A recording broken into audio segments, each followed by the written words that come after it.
Hey everyone, time for another Defunct team. This is a special video as the team suggested was by a legit superfan, like the Bay Area Banjo Man, Vancouver Green Men, or Everton Speedo Mick, but better. It's Oklahoma City's DJ, the Energy FC Kilt Guy, who suggested the USFL Arizona-Oklahoma Outlaws, which is perfect timing as the USFL relaunched this spring. Speaking of things that launched this spring, DJ and Sherry started the Shakespeare Wine Company, with an excellent selection of many fun and fantastic wines. Open now at 524 West Kansas Avenue, Chickasha, Oklahoma. Or visit them online at shakespearewinecompany.com. Kilts and alcohol. By now I'm sure you can tell where our ancestors came from. Anyways, without any further delay, let's take a dive into the history of the Arizona-Oklahoma Outlaws, and don't forget to like, comment, and subscribe.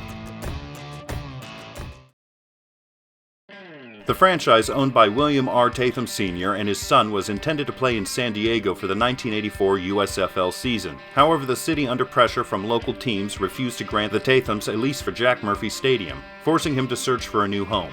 He considered Honolulu, but settled on Tulsa, Oklahoma, as he had roots in the state. The team was named Oklahoma Outlaws and played at the University of Tulsa's Skelly Stadium, which Tatham Sr. was not thrilled about as the stadium needed major renovations and had inadequate parking, calling the stadium less than ideal for a professional team. Tulsa should make that their motto. We're Energy fans, we make fun of Tulsa on this channel. The Outlaws unveiled this logo, which continues in use to this day, found in Madden NFL's Create a Team feature, Blitz the League, and is even used on occasion by Pee Wee and semi-pro football teams. I remember when I played semi-pro ball, we competed against the Stillwater Outlaws, who used this very logo.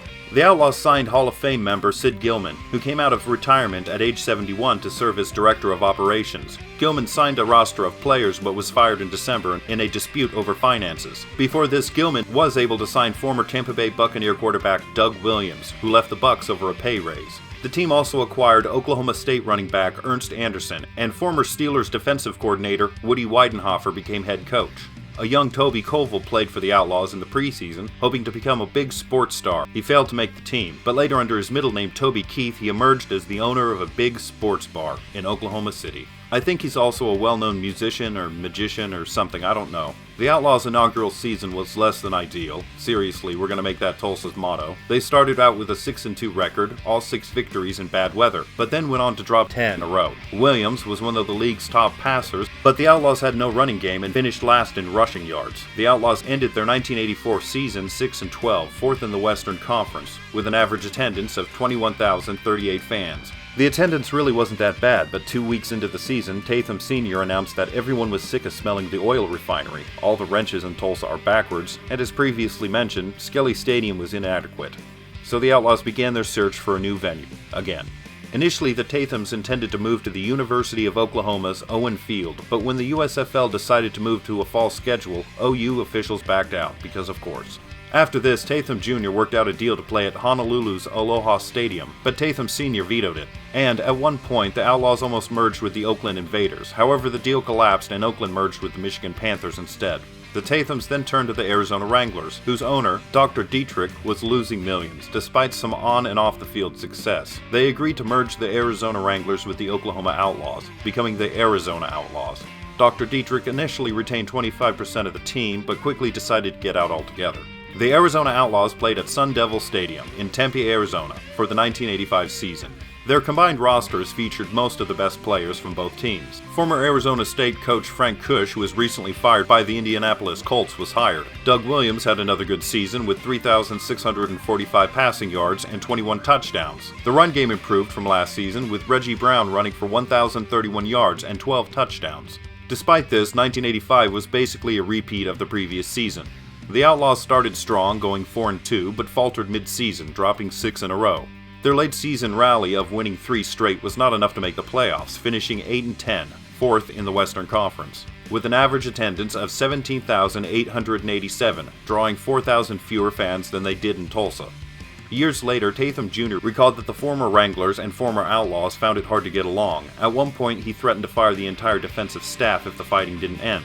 An all-out brawl even erupted on a commercial flight, resulting in the plane being greeted by federal agents, and the firing of defensive line coach John Terrelling. I guess that's the USFL's version of the plane ride from hell. The Outlaws were losing money, but decided to stick it out for the 1986 fall season, hoping the USFL would win their antitrust lawsuit against the NFL, a lawsuit where the USFL claimed the NFL had established a monopoly over television broadcasting rights and access to stadium venues. The USFL won the lawsuit, but only received $1. In the end, $3.76 to be exact. The league and its teams were relying on a far greater sum to continue operation, and without it, the league suspended play for the 1986 season, and ultimately folded. With the USFL gone, the Outlaws needed a league to compete in, so they attempted to join the Canadian Football League. Unfortunately, the Outlaws' inability to secure an appropriate television contract, and the CFL's lack of enthusiasm towards expanding outside of Canada, until the 90s, meant the end of the Outlaws. After the Outlaws, the Tathams focused their efforts towards bringing an NFL team to the Phoenix market. However, efforts ceased when the St. Louis Cardinals moved to Sun Devil Stadium for the 1988 NFL season. Doug Williams returned to the NFL, where he helped lead Washington to victory over Denver in Super Bowl 22. He was named MVP and became the first African-American quarterback to start and win a Super Bowl. Many other former Outlaws went on to play and coach in the NFL and CFL, as was the norm for many moving on after the USFL. And, as you may have guessed, Tulsa still smells like an oil refinery. Now, is it possible for the Outlaws to return to Arizona, or even Oklahoma, in the new USFL? Yes. Is it possible the new USFL will last long enough for this to happen? Probably not. Anyways, that's all for the Arizona-Oklahoma Outlaws. We'll be back with another defunct team soon, and in the meantime, don't forget to check out Shakespeare Wine Company. And also don't forget to like, comment, and subscribe. Then make another account, and subscribe again. And then make another account, and then subscribe again. And then make another account, and then subscribe again. And then keep doing this until you get tired or thirsty or something. Anyways, thanks for watching. Bye, everyone.